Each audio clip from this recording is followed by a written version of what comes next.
السلام علیکم۔ زندگی بڑی خوبصورت ہے اور اس خوبصورتی میں اضافہ وہ لوگ کرتے ہیں جو کبھی تلخ نہیں ہوتے، زندگی کی تلخیوں کو برداشت کرتے ہیں، مسکرا کر بات کرتے ہیں، پیار سے بات سنتے ہیں اور دلاسا دیتے ہیں۔ یقین مانیے، زندگی انہی چند لوگوں کی وجہ سے خوبصورت ہے۔ حضرت علی کا قول ہے، دوستی اور محبت ان سے کریں جو نبھانا جانتے ہیں، اور نفرت ان سے کریں جو بھلانا جانتے ہیں، اور غصہ ان سے کریں جو منانا جانتے ہیں۔ دوستی بھی کبھی رہی ہوگی، دشمنی بے سبب نہیں ہوتی۔ محبت اور نفرت، اس میں بھی اعتدال ضروری ہے۔ کسی سے اتنی نفرت مت کریں کہ کبھی دوبارہ ملنا پڑے تو آپ مل نہ سکیں، اور کسی سے اتنی محبت بھی مت کریں کہ کبھی ساتھ چھوٹے تو آپ جی نہ سکیں۔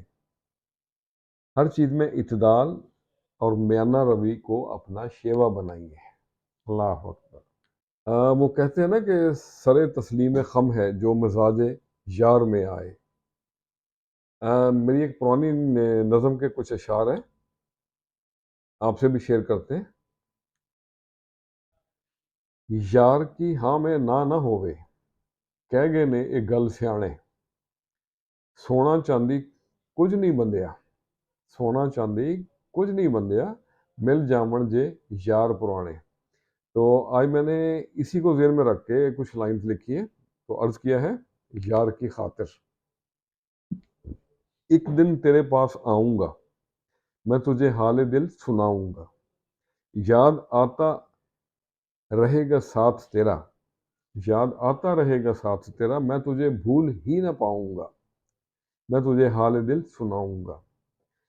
برکھا بہار اور سامن جھولے، برکھا بہار اور سامن جھولے، اسی یادوں کو من میں چھپاؤں گا۔